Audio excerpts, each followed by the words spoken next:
All right, everybody. Thank you so much for tuning in to my first ever podcast. I grew up in the early 2000s where the Nerf Vortex was the hottest toy you could have. And I had the privilege of growing up and going on to partner with the inventor of the Nerf Vortex, Jerry Cummings, who's joining me today. We went on to launch a brand called Arcade1Up together. He's currently working on a brand called Wonderland Amusements, which is launching the world's first affordable mechanical home pinball machine. Jerry Cummings, thank you so much for joining me today. How are you doing? Great, David, and thank you so much for giving me the honor of being your first guest. So I'm thrilled that I'm here, and I'm looking forward to the conversation. Me too. So, let's just start with the Nerf Vortex first and foremost, because that is incredible. That thing was whistling around the streets of the entire world for probably a good decade or two. I think they still sell iterations of it, whether it's a football, the Vortex itself, which had a bit of a tail, if I recall correctly, Yes, and the yes. fins. How did that come to be, and was that your first big invention? Well, I have been in the inventing, designing community, doing designs and doing creations since I got out of art school. So my first job out of art school was working for an inventor, a toy inventor in Manhattan. He was famous for doing Connect Four, but he also had a whole bunch of other games and products. And I was just a marker artist. I used to draw and make marker presentations of other people's ideas, not mine. For a number of years, I did this. I was like a short order cook. I would actually take an idea that someone else had, and I got to make this sneaker with light up, ties. I don't know what it was, but I used to do this for years. And then we would make presentations to the toy companies or the different manufacturers in this particular company. So I got to learn the creative process very early, right out of art school. And I was just lucky enough. I was lucky enough to, while I was working at that particular company, to create a product that sold. That was a game called Pizza Party, and I created it, designed it, created it, made a little prototype out of it, and we actually showed it to Parker Brothers. Parker Brothers was a game company back then. I don't know too many people familiar with them now, but they came into our studio and I presented the game, and I said, "This is a cool game. Let me see." And lo and behold, they bought it and sold it, and it did really well. And that started my career, really right then, of creating products. And I was lucky enough to be in situations even today where my ideas can come through, meaning I can actually make those. There's a lot of people with great ideas, but they're not in the right position in life or position to be able to make stuff. So you mentioned the Vortex football, so that's a story. That's a story in its own. I was not working at that particular studio. I was on my own at this time. I was making all kinds of other products, but it's an interesting story. I just randomly took a Nerf football, a regular sized Nerf football, um, and I was into football back then. When I was younger, I liked football, but I took a Nerf football and I cored out the center of it from point to point. So there was a hole in the whole center of it, and then the idea I had was I'm going to put a little reed mechanism, this little thing that flaps right in the center. So if you threw a football and it spiraled really well, this sound would come out really, really loud. And I did it. It was fantastic. It was this cool football that you could throw around. I called it the Buzz Bomb. So it was a Nerf buzzer. And I tried for, I think, a number of years trying to sell that. And everyone kind of loved it. But there was one particular person I think maybe it was Parker Brothers, who said, "Jerry, this is a fantastic product, but no one can throw a spiral." Not really. I mean, yeah. I said, "Oh, yeah." Well, no. Look, he just said, "Nah, I love it. It's cool, but no.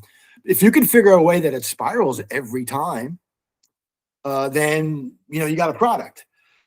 So, you know, I went back to the studio, and then this is where I'm in a position to allow myself to make a good product like that. Is there's other people in the industry, there's other people that you can talk to, and I got I had through some relationships and not, you know, discussing how do you make a ball spiral every time, and then we just thought of a dart, literally a dart. That got the idea. Well, if you throw a dart, it just, you know, doesn't matter which way you throw it, it always goes forward.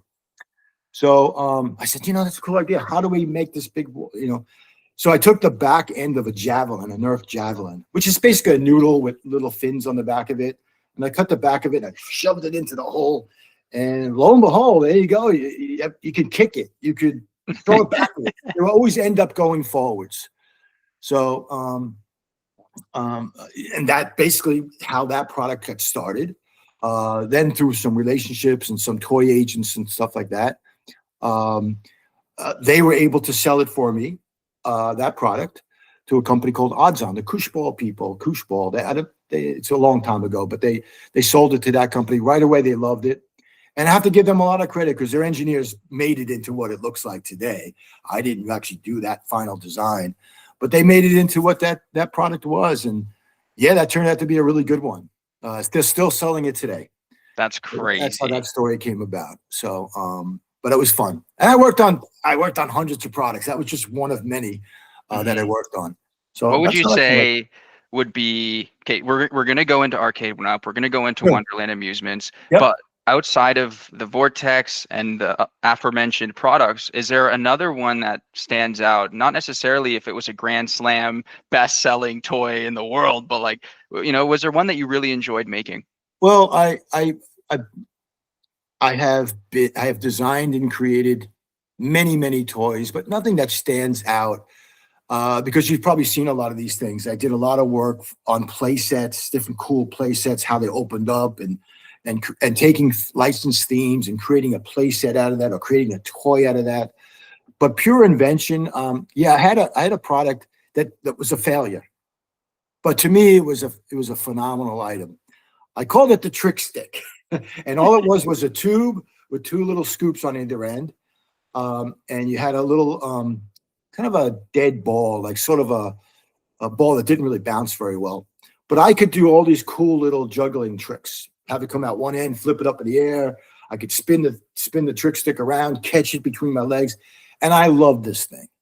I tried to sell that, and actually a company bought it, but it wasn't very successful because there was a learning curve in there. But I loved it as a product. And I thought that was going to be a great item, but there was such a learning curve. It was like if skateboard didn't exist and you said, oh, man, this is really cool. You can do all these tricks, but then someone got on it. Well, how do you do the tricks? So there was a problem with that, but I've been involved in so many things. I'm trying to think now, some of the things that I really love. Oh, I did some mechanical animated telephones. Right now, telephones are not, you know, obviously landlines are not very popular, but 20 years ago, these character-based animated licensed telephones, like the Mickey Mouse telephone. I don't know if you remember it or not. Yeah. But Mickey Mouse telephone. I did a Goofy telephone. So it actually was a Goofy that was sleeping. His head was down. His hands were on his chest. And when the phone rang, he lifted up his head and he says, "Gosh, you have a phone call." And then he would close his eyes and he would snore. And then the phone would ring again. That product was fantastic. Sold a lot back then. This was a while ago. But that was from conception, from sketching it out, to actually getting a sculptor to model it for me, going overseas and getting the thing made and figuring out the motors that go in. That was a winner for me. And I did a lot of other novelty electronics. Another one that stands out for me, that's fantastic, is I called it. Well, I didn't call it. That's the name of the product. It was called Animated Animations, and what it was, cell art that moved. It's hard to explain, but if you go on the web and you look up Animated Animations, you'll see that was an amazing product. For about 3 years or so, we got licenses from Warner Brothers, and we did all these cool animated cell art. It was very cool. Very proud of that one. But there's so many products. I'm telling you, I've been doing this for 30 years. I've touched every license. Mm-hmm. Every license you can name a license, I did some work on it. I did something with that license. And I've really learned the manufacturing process where how do you make something? You know, Mm-hmm. how do you really make that? And I spent countless hours and days overseas working with the real guys who actually make something. We can design something here, but when you go overseas and you sit down and you manufacture, you got to take your idea, your prototype, and you go, okay, we got to make this real. We got to make Mm-hmm. it manufacturable. And that was a real. I love China. I don't like going there anymore. It's a long trip and it's far. But my first trip, I guess it was 85 or something like that. Going overseas and meeting with a manufacturer and seeing the manufacturing process of what you can do there, I came back saying, "Wow." I really opened my eyes to the whole process of coming up with a concept and getting something made. It was very exciting for me, and that's where I am today. I'm really today. It's my 35 years of making product. That's led me up to this point right now. That's Yeah, I'm an older great. guy. Yeah, you're looking at No, me. no, no. Part of what I've been asked, so I've been speaking with the community to ask what kind of questions do you want me to ask someone like you or others in the Yeah, industry. And they're saying, well, some of these people have been in the industry longer than you've been alive. So just let them talk yeah, and learn from them. One of the things you mentioned early on, which you don't have to dive too deep on. I'd love for you, if sure, you want to, by all means, but you hit the nail on the head. A lot of people have ideas present day. Not a lot of people know how to turn those ideas into products. sure. You went to art school, you started in design, you now manufacture and design and do every step in between. How did you go from designing products to actually making them? What's that process like? Oh, well, that's interesting because you're right. Someone who's on a drawing board or on a computer right now and designing something, and then the process of actually going over and helping the manufacturing process. That is a pretty big leap. Not many people do that. Um, I was fortunate enough to work with a small company that the designers and the creators were also the people that went overseas and worked and sat down with them. There's a lot of companies, a lot of toy companies, a lot of manufacturing that the designers don't necessarily go over there. They do their designs and then they turn them over to the company, and then someone else is figuring out. But I was lucky enough. They asked me to go. I think it was in '85. I'm trying to think of mid '80s, somewhere around there. They asked me to go, and I said, sure, I'm going to go to China. That's interesting. Different place today, back then than it is today. But it was fascinating, and that's how I got into it. And boy, was I not shocked, but really fascinated by how the tooling process, the molding process, how they took my concept and then made an engineering prototype, to figure out where all the gates were and how just the whole process. It was overwhelming. I came away with I could go to school for 4 years, and just going overseas and going into a factory, I think I learned more there in the first year of going over there than I would have done in 4 years of college. It was amazing. I got to learn about electronics. I got to learn about molding. I got to mold the materials, sourcing different things. It was pretty incredible. So, yeah, that's how I got into it. That's crazy. So that process, at from a third party perspective, it sounds intimidating. To go over and meet with a factory and get a little bit deeper into the process of manufacturing, is that something anybody can do? Like, we know who the big manufacturers are in China. We don't have Yeah. to say them, but if somebody were to say reach out to them and say, I have a project I'm working on, can I come over and work back with you guys and see how we can make this together? Is it that simple, or is there a bit more to it than that? I would say that there's probably a bit more to it. I would think that a lot of the manufacturers wouldn't just be open to anybody walking in. I wouldn't say that. I don't know. But for me, I was again lucky enough to be doing this for so many years that I have a little bit of a reputation So when I call on some of these manufacturers, they know who I am. They've heard of my name, or I've worked with them before, so they're very open to working with me. But someone like, again, I was very fortunate to be in that position. I've heard, being in this inventing community, being in the product development, I've heard hundreds of ideas from people. People come to me, Jerry, I got this idea, and they want me to get involved in that. I'm not really necessarily into working that way. It's a long road from concept to actually getting it on a store shelf. So if I'm going to commit my time, and I got to really believe in it, because I think David, may have mentioned it before. I've worked on I have thousands of ideas. I have books loaded with sketches and doodles and things. Hey, I'm going to work on this. But the things that I actually pursue are the things that I believe, it's going to be mass market appeal. Mm-hmm. And yeah, hope I answered the question. Yeah, no, you did. That's a great transition, actually, into the next topic that I was hoping we could jump into, which is design, the process behind it. And I've been fortunate enough to work with you in some of the design process on various different products. When it was on the arcade machines, when it was iterations of the arcade machines, the Infinity game line, that was a lot of fun. Yeah. So I've been really fortunate to work with you and understand what that process is like. And you're right. Some ideas I'd come to you with, and you'd say, oh yeah, we can work with this. We just got to change this, this, and this. And then the next day your team has a foam core mock-up of it. And the next week we're going to retail and pitching it.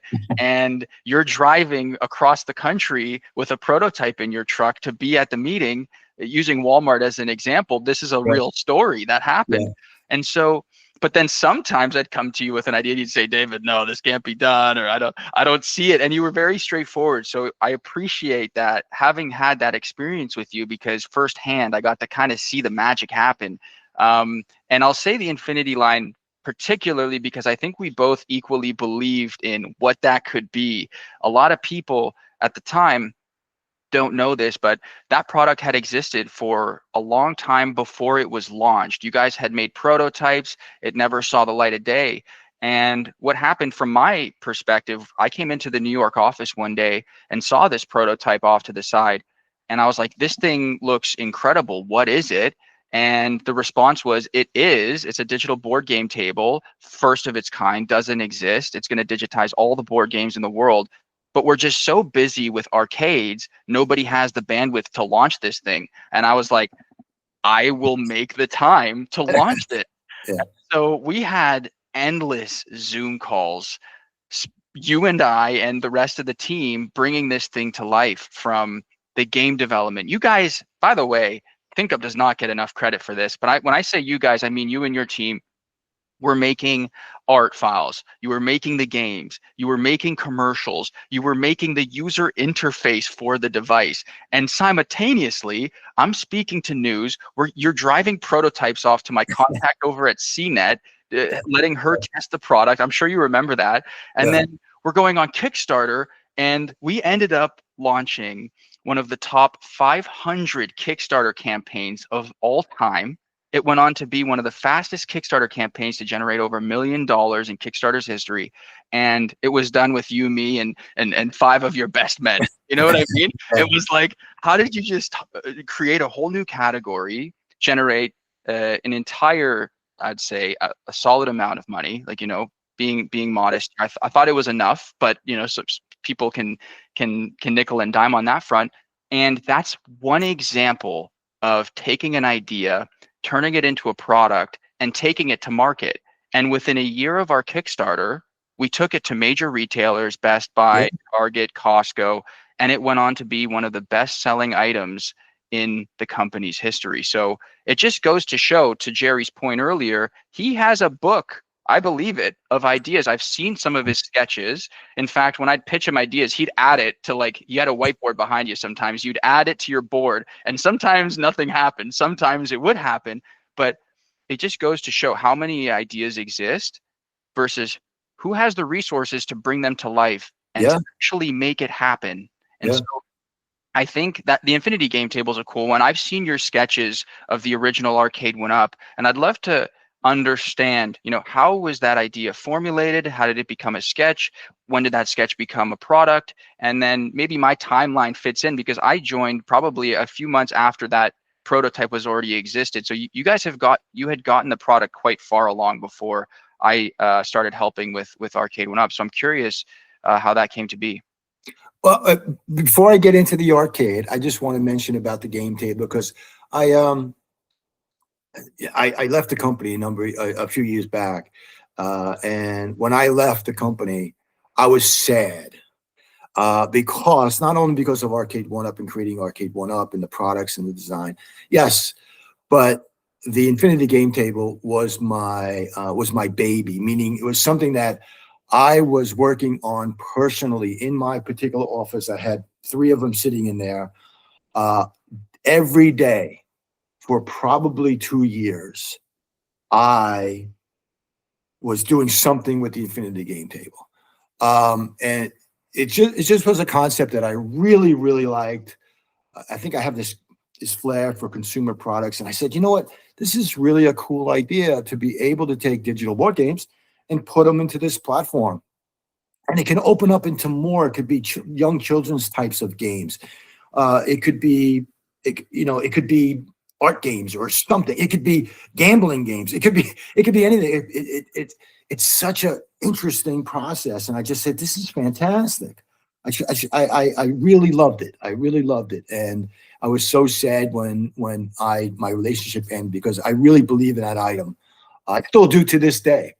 I actually don't know where it is at this moment. How's it going on? Because I'm not involved with the company. I don't know what's going on. But I have to say that was something that was like, oh yeah, that's a cool idea. Like, it's one of those times where, and all the ideas that I work on in the past, all of a sudden you go, wow, that is cool if that's possible. And that's how, for me, I started digging into it and making that. And I think I saw that right there at that moment, like an epiphany, like, ooh, this is cool. Now going back to Arcade1Up, you say, how did that start, or how did that creation? Well, it's an interesting story. Scott Bacharach and myself we go back over 20 years. Scott's had a few companies in his past, but he was always into the toy business and making product. And like I told you before, I was a designer and creator of products. So our relationship over the years, he'd come to my studio, I'd go to see him, and we were always going back and forth with ideas, what products. And I worked on a bunch of stuff for him over the years. And then Scott had come to my office one time, like he does all the time. He came to the office and he had a thought. He had an idea, along with four others, because he was trying to get me to do work for him, design work. And it was really unrelated to arcades, the arcade system. It was unrelated, but it kind of spawned the thought for our studio. So I have to give him credit. It spawned it. It wasn't what he thought. It was something else, unrelated. And after Scott had left, as a group, my guys and stuff, we sat around the conference table and we were talking about different items that Scott had brought to me. And then, in the group, I don't know who said it, or it's not just me. It was my group said, maybe we could just make a freestanding Pac-Man machine, with emulation today, which is basically taking the old games and putting it on a computer chip. I think it's possible. That again, at that moment, internally, before we met with Scott again, we said, yeah, I think we could do it. So the way I did it was, you mentioned it just a little while ago that I make foam core models. So I went and used some blue foam, insulation foam from Home Depot, and I got some sheets of that, 4x8 sheets, and I actually designed the shape of an arcade. We put some artwork on top of there, and I think it was a Pac-Man machine. I'm not quite sure which one we did first, but we built one. It looks, matter of fact, it was almost identical that we actually produced, the first ones that we produced. We actually had one. I made three of them. I think the following week or 2 weeks later, Scott, I don't know exactly, he came back to discuss some other products that we're working on, and I had the foam cores lined up in my conference room. And he comes walking in and we're sitting down. He didn't necessarily see them, but where he sat on my conference table, he could see the prototypes, the foam cores. And I remember him looking at it, and he looked at it, and then he couldn't focus on anything else but that. He said, man, Jerry, there's something right there. That's something.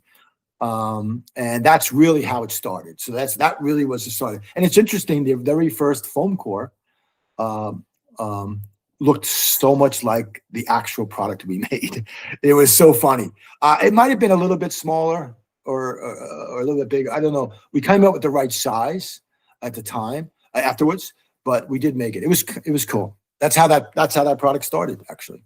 That's cool. I remember seeing so many iterations, and just for additional context, taking the arcades out of it, you guys do retail displays, designs. It's not, you have to, people don't understand, like, when I say you guys were doing everything, I tried to give an example with the Infinity line when you guys were doing the marketing, the UI, the game. You were also developing games. So ThinkUp was becoming a publishing studio on top of everything else. And while we were launching Kickstarters together, working on products, you guys were designing games, making commercials for us.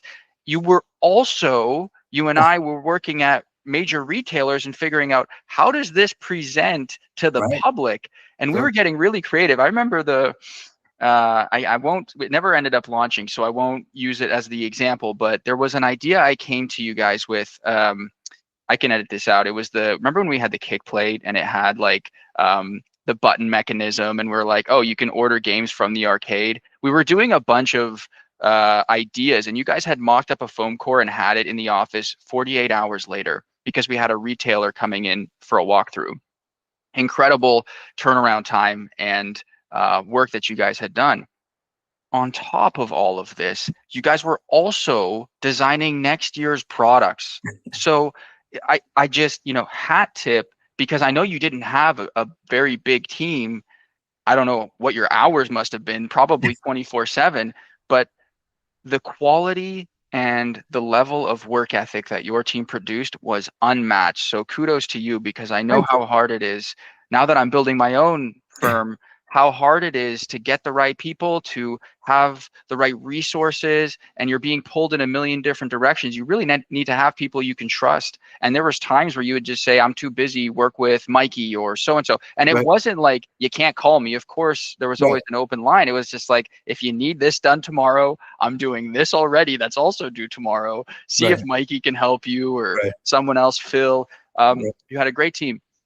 So I also want to get into the work behind the scenes. We weren't just working in silos. We weren't just working independently. We did have collective meetings where we'd all come together. Sometimes it was annually, multiple times throughout the year. I'm going to share a video with you and the viewers. It's never before seen footage of us at a retreat where we would lock ourselves in a house and we would work very, very hard. And we wouldn't leave until we accomplished whatever it was we set out to accomplish, whether it was getting orders, designing products, coming up with marketing plans. We would do the entire year's plan in a house, locked together.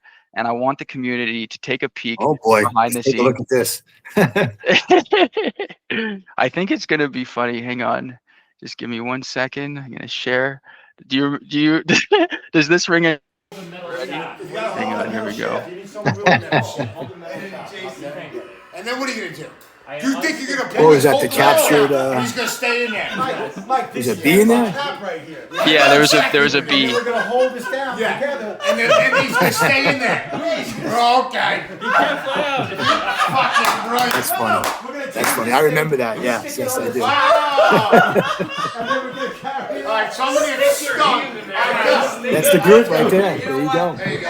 Yeah. That's the design group right there. There's Scott. Oh, you got it. Yeah, put the paper on top. Go the other way. Scott, this is a hell of a team building, massive. Oh my goodness. I did this on purpose, team building. You gotta be ready for the paper. Let me tell you something. I see him coming up my. You gotta be ready for the paper. That bee must have been distracting. Thumb, Mike. You gotta keep the cap in, Mike. He's by your thumb. That shit's ready to fall. He's by your thumb. You gotta be ready for the paper. You gotta be ready for the paper. Yeah. Wait, hold on. I don't got the paper. This is not big enough. Here he comes, Mike. Okay, give me paper. Oh man, you had a whole idea about the Just paper. take it outside, dude. Hey, take them outside right now. Whoa. Oh, fuck you guys. Me and Mikey for friends. Fuck you, product development Look at bitches. that. Now we got him. Hold that fucking thing. Alright, you guys got it. Oh, Let it go. Ah, Shit. videotaping. He's got your There's finger. a hole in the bottom. Can we kill him? Good camera work there, David. Get him outside. Thank you. Kill that fucker. Thank you. We can't kill him after all that drama. Come And on, then, Gallagher. and then Scott locks him out. That's I fantastic. think knows, at least most people in the community know, there was a falling out. It happened with ThinkUp. And by the way, it also happened with Arcade PR. I no longer work with them. It wasn't a clean break.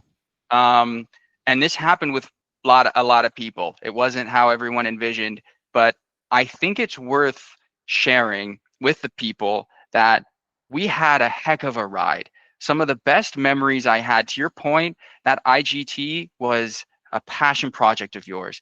Yeah. No matter the time of the day, I could call you and you'd have the table behind you at any given time. So no matter what you were working on, you'd say, okay, give me a sec. You'd turn over here. You'd have your IGT. You could say, oh, yeah, you're right. Okay, I'll get the game live in 5 minutes or whatever it was. Yeah.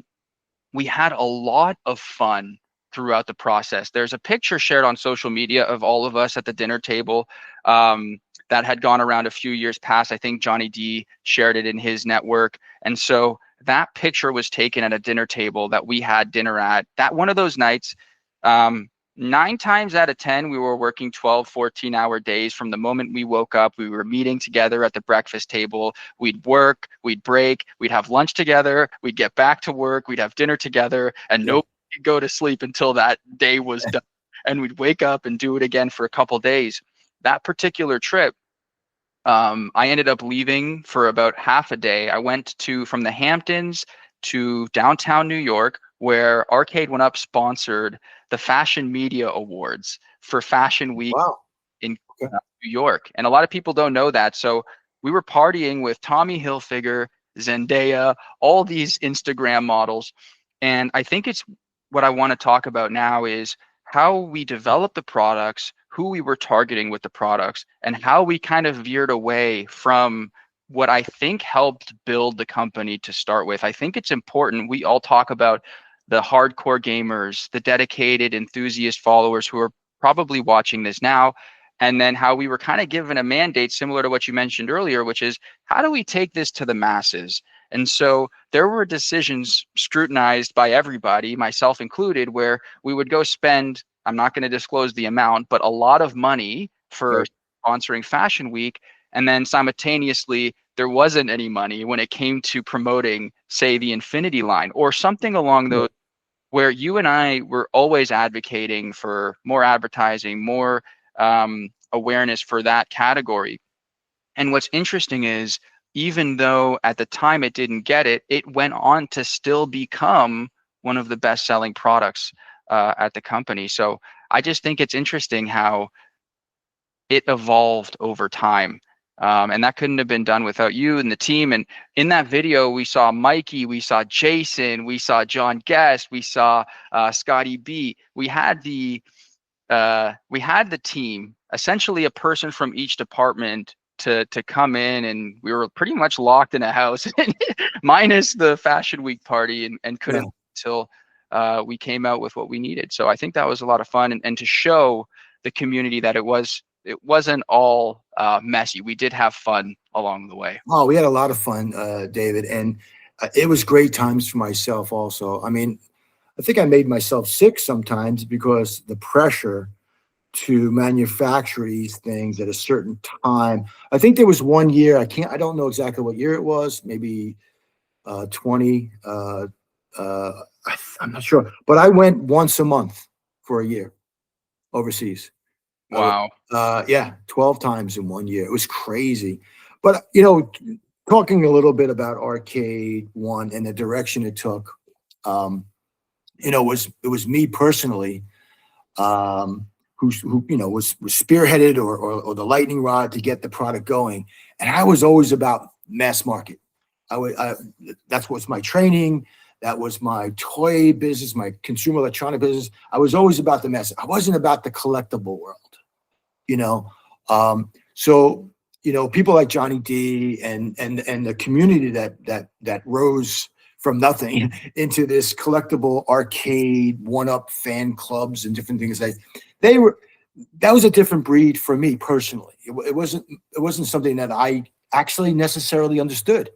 To be honest with you, I looked at it as I just want to make a cool product that people have fun, that's affordable, that they can put in their house. And look, it's a piece of furniture and it looks cool. I just wanted something nice. I wasn't trying to insult anybody or make somebody mad, or I just wanted to make something that was, hey, this is fun. It was a cool product. I never understood and look, it evolved. It evolved, and it, you know, it wasn't my decision, but it evolved into sort of replicating or making these copies the best we could of the 80s games or the 90s games. And that wasn't me personally. I can tell you, I didn't follow that thought. I could get some people upset now listening to me. Oh, this guy was so influenced on Arcade1Up, and he didn't even like what we were doing. But I did not like what I was doing, because we were catering, or we were trying to design products to a very small group, versus I thought that the real group was the mass market out there, and that was about affordability, and the features didn't have to have all those features to get to that price point. You know, I look at it this way, and again, I might make somebody upset, and please don't get upset at me out there, but you know, I see the collectability of the 80s games and getting the real ones and collecting them. There's something cool about collecting those old games, but to recreate something that you're trying to recreate from the 1980s, it's like, why am I remaking a 1980s Mustang today? A car manufacturer wouldn't do that. I looked at the Arcade1Up line, and I said, well, why don't we make it a little more modern? You know, we don't have to try to copy what it was. But you know, look, I got nixed. It wasn't me. It developed into that, and that was fine. It did really well, and people love it, and that's the way it was. But it wasn't really even the coin door. I can tell you the coin doors. I'm not a big coin door fan. It's a fake coin door. Why don't we use that surface to create some new artwork on there? Why do we have to follow the artwork to be exempt? But these are me. I know I'm talking out loud and people get mad. I'm glad he's not doing that today. But that was me. But the company, as you know, big part of it. You're a big part of it. It evolved into these, you know, these beautiful machines. By the way, some of the machines we made were outstanding. But it wasn't necessarily my direction that did. The original was. But it evolved, you know. It evolved into what it was. You know, yeah. So hope not too many people are mad at me. So nobody can be mad at you, Jerry. You're such a kind dude, and honestly, all the feedback we listened to. So if people didn't like something, we would change it for the next round, anyways. Yeah. And I hear you. You know, I really agree with you on the artwork thing. We had actually played with. And I know your team really led this, seamless designs from the kick plate into the riser, which then went on to become the deluxe over time. And so I wholeheartedly agree with you. We would see people in the community put their own artwork on the risers. That's why they went on to make licensed risers. And then some people were bleeding the riser artwork into the side art. And it's like, that's genius. Why didn't we think it? You know what I mean? And it's like, well, we did think of that.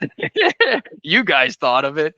And sometimes it just, you know, to your point, sometimes we got vetoed, and that's fine, because ultimately there was some form of a voting process where everybody had a say, and sometimes things got rubber stamped and bulldozed through. Sometimes it actually was properly sorted out, but ultimately I think it was a fun product and a fun run, and I think this is a good way, a good time to transition into what you're doing now.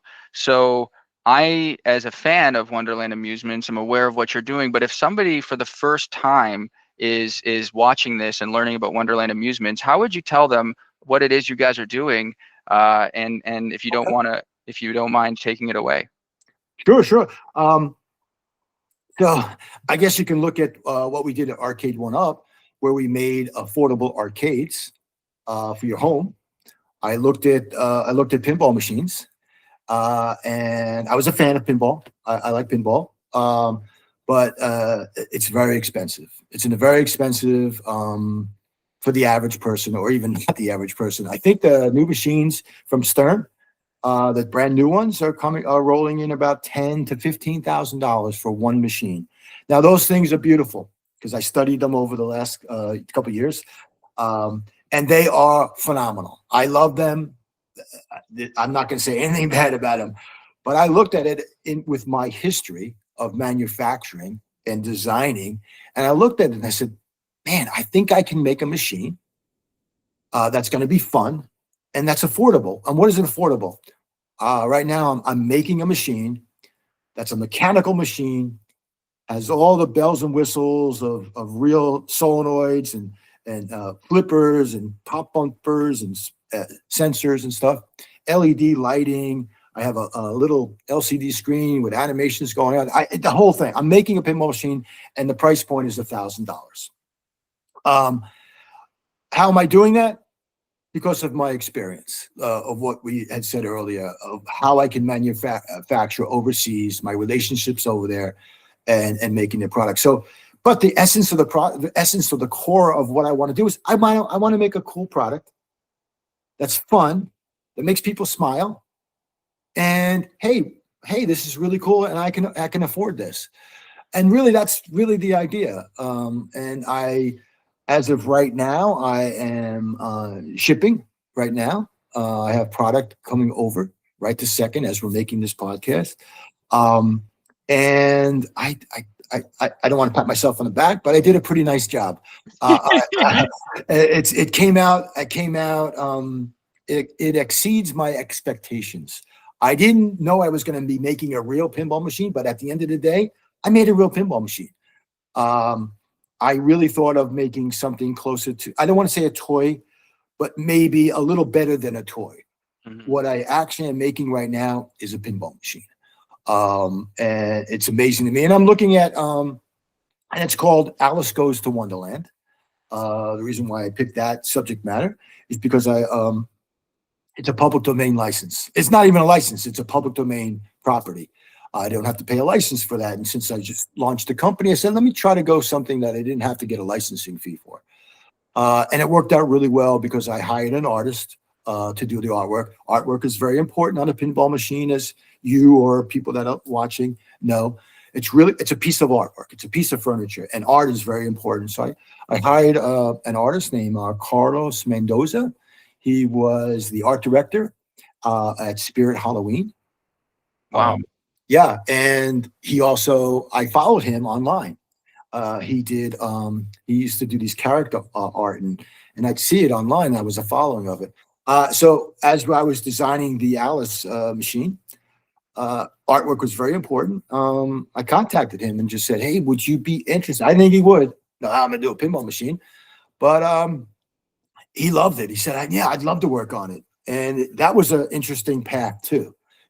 Designing the play field and designing the artwork that goes on there, and having not just licensing art that we actually maneuvered around and placed it, create new artwork, to create new characters, to create new stuff. That was fascinating for me, being an illustrator and artist myself, to work with Carlos. I really enjoyed it, and it came out beautiful. I have to tell you, the beginning pieces I got some early feedback that they didn't like it, because I was going after Tim Burton and a little bit of zombie thing going on. So I wanted a little edge to it. And some early images that got out in the world, ooh, people were like, what is going on there? I remember that. Yeah, I've been following the project closely as a fan of you and the company. And I've seen nothing but good things from early videos, and I keep in touch with Dre as well. And from what you guys are doing in China, I think it is so impressive that somebody has come out and launched an affordable mechanical pinball machine for the masses. To be able to buy a pinball machine that's mechanical for rough and tough $1,000, when the next best thing is probably like 4 to 5 on the lowest possible end, is insane. And the average price is 10 to 15. Like, that is incredible to come in and do what you guys did. And so The reason I started with Nerf, went to Arcade1Up, and now to Wonderland Amusements is because you have a history of creating global dominating products. You are a successful innovator, inventor, and I honestly have been a fan from the day I met you, and I know that this product will be everything and more than what people are expecting. So congratulations to you, Jerry. Thank you so much for not just being a colleague of mine over the years, but being a friend, somebody I can call and talk to and just talk about the industry. I really appreciate it. I think we have one more piece of news to share regarding Wonderland Amusements, which is breaking news, by the way, that Wonderland Amusements is announcing a distribution partnership with Solutions to Go. And for those listening today and don't know who Solutions to Go is, Solutions to Go is a international distribution company. They handle brick and mortar and online distributions for major brands across the world, including but not limited to Nintendo, Xbox, PlayStation, etc. So for a company, a startup like Wonderland Amusements to be carried by this company, Solutions to Go, is huge news. It means the doors are now opening for major retailers like Costco, Best Buy, Walmart, Target. The list goes on. They basically do fulfillment, back-end fulfillment for all major retailers, not just online, which is really powerful. So congratulations, Jerry, to you and your team.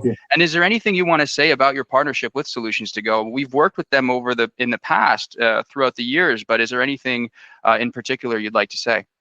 Only that I, working with Arcade1Up when I was back then, I didn't really get too much into that end of the business. I was always on the design end.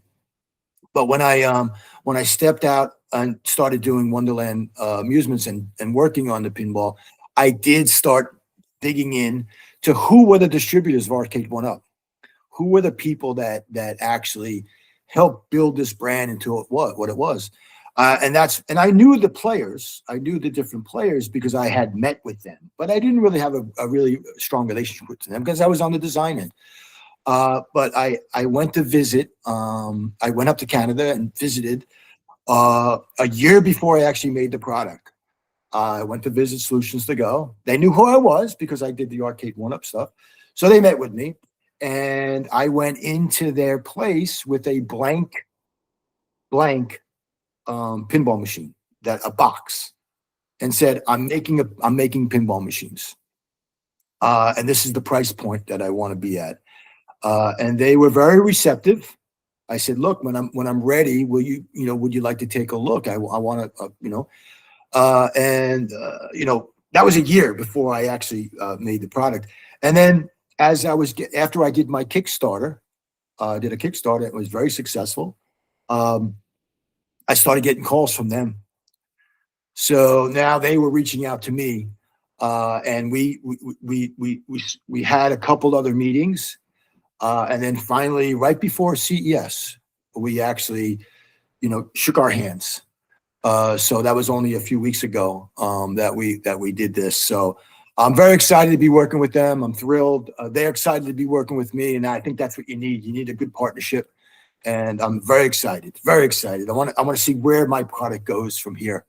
Mm-hmm. And we are working on some other products too. So we are looking into licensing, and we got some other products going on. So the company is already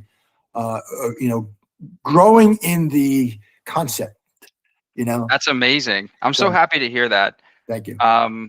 Yeah, Solutions to Go. I had worked closely with an individual named Dan. I'll save his last name in case he doesn't want to be mentioned, but he was my point of contact back when I was helping out with sales at Arcade1Up, and he had a dedicated team for each independent retailer. And I know your counterparts with Gary and others are now working with their counterparts, or you're starting those conversations, and they're best in class. Truly, whenever I needed a meeting, they were able to set it up.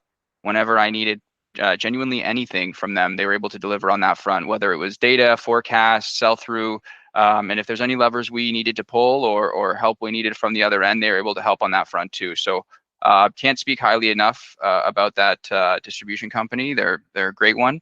So congratulations to you and your team.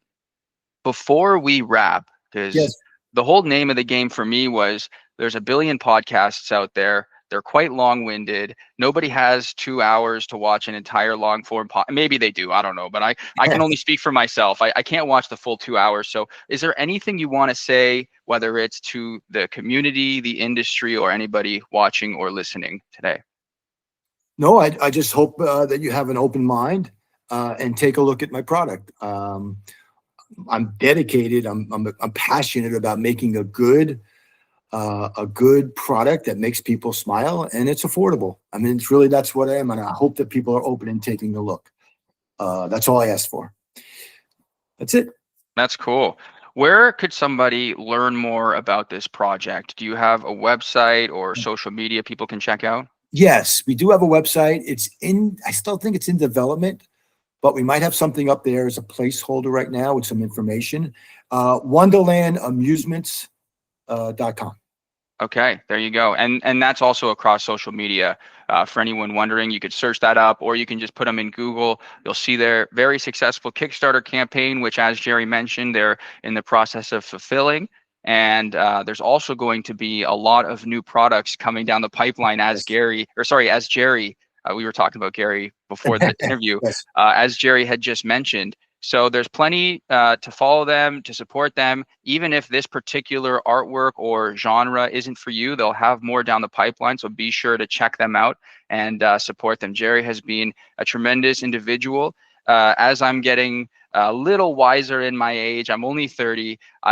My New Year's resolution is to work with people who are genuinely good people to work with. And having worked with Jerry since February of 2018 was when I had started working with Arcade1Up to present day. I cannot say good enough things about Jerry. He's a pure soul. He's a great guy. I've met his family. I've worked with your son. I've met your wife. He's a good guy through and through. So not just to support him because he makes good products, but support him because he's a good guy. Thank you guys so much for tuning in. This is Arcade PR's very first podcast, and be sure to like, subscribe, share, and follow for more. Thank you guys. What was your experience like, and how was it working with myself and Arcade PR, my firm? Be honest with you, David, it was fantastic. You have a lot of passion, and you were always eager to learn. My studio was an open door to you. And you were very, very helpful in guiding us. A lot of like point of purchase displays, needing something for a upcoming meeting.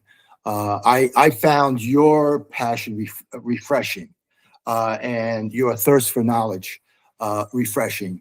Because I'm an older guy, and having you come in and work with you was really a very good experience. There's not enough good things I can say about you also, is that it was a very good time. And I believe there was a couple of times that you actually came to me with ideas. That again, having your passion, learning about the business and saying, hey, Jerry, what about this? And I love that. I did love that. You just weren't a PR guy and going by the book and this is what I need to do. You were actually coming to me and learning and saying, hey, what if we did this? So it was really a great experience working with you, David. And I hope to be working with you more. Thank you, Jerry. I really appreciate that. That means the world, honestly. I'm gonna stop for a second. We're done. You're off. You're free. You're free spirit. No problem. Thank you. Let me just hit stop here really quick.